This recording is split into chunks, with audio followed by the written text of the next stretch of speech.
Ayrılığın acısını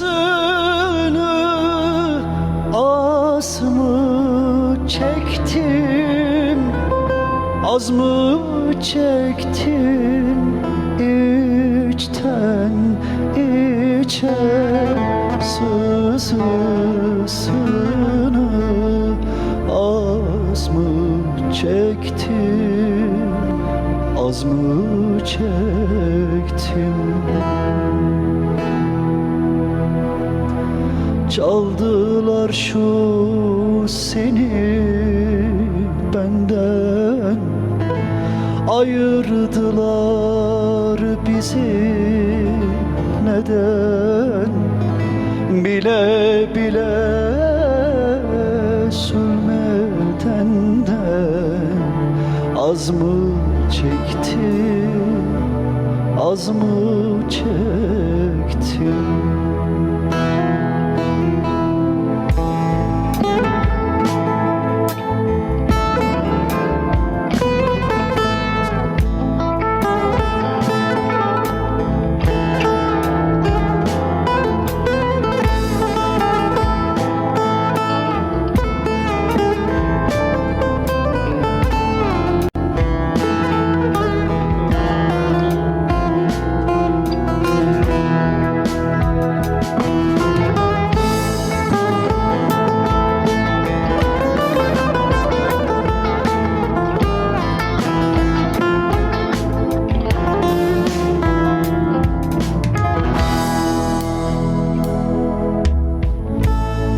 Dünya denen dar bir camda mahkum oldum ben bir handa, sensiz olan bu zindanda az mı çektim, az mı çektim.